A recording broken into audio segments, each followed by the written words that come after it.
learning materials. This is Unit 5, Session 4, where we tackle the barriers to using game-based teaching and learning of science. I am your course facilitator, Nihad Goni. After going through the session, you should be able to state the barriers to using game-based teaching and learning in science classrooms.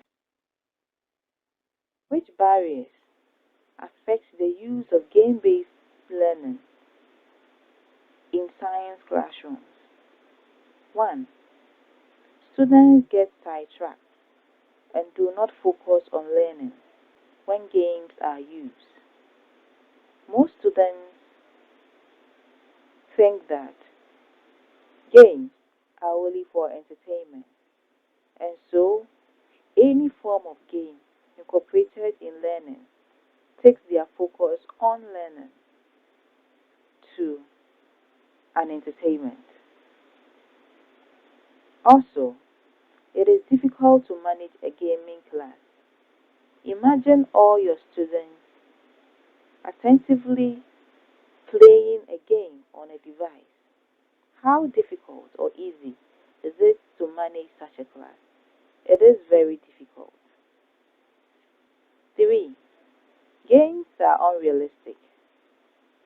There is a disconnect between the real world and the game world. Even though the games might give a kind of simulation environment that might depict the real world, there is still a bit of disconnection from the real world. 4.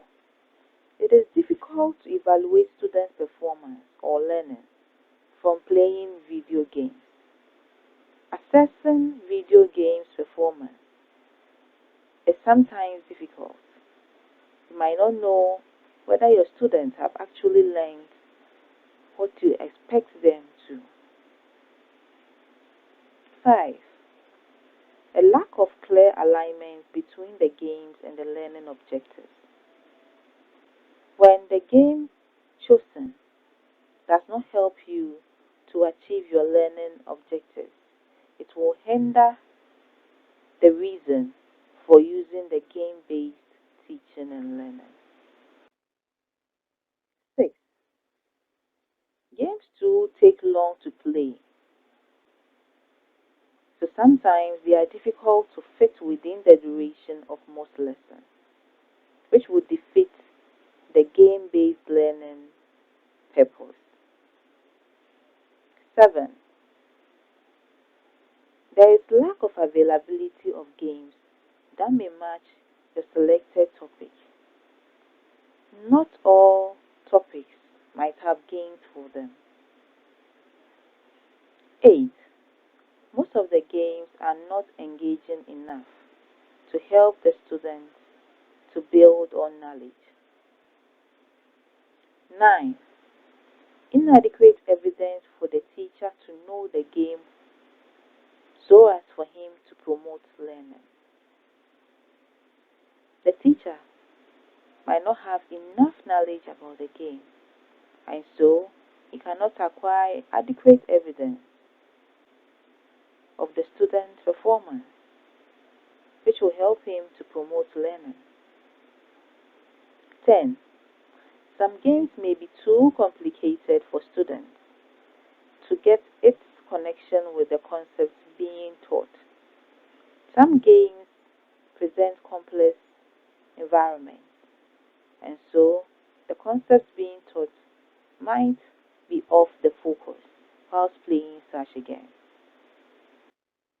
Number 11. Students don't recognize the value of games for learning. As I said earlier, some only recognize it as a form of entertainment, which will defeat the learning purpose. 12. Most teachers lack interest in games. That is why they will not incorporate it in their learning. 13.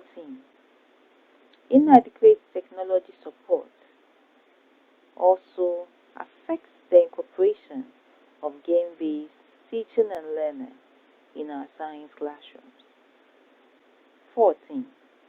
lack of available technology to play the video games on also hinders the use of games in teaching science.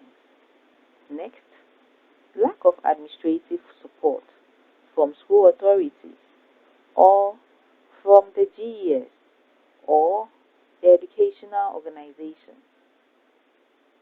because they don't support game-based teaching and learning.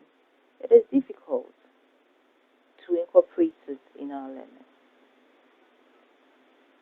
16. Also, the pressures of standard-based assessment limit creative instruction through games. Most students are assessed using standard-based formats. And so, if one individual teacher chooses game-based learning, it might not be enough to meet the standard for the assessment.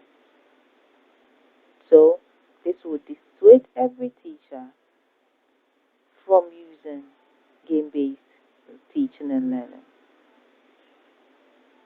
17. Lack of supporting materials for how to use the games for learning. Materials to teach how games should be used for learning is limited.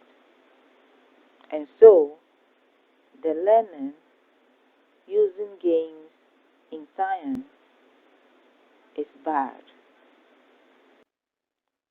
Let us test ourselves using this question.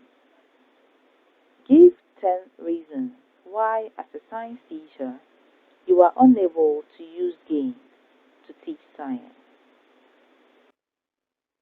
We have come to the end of this session.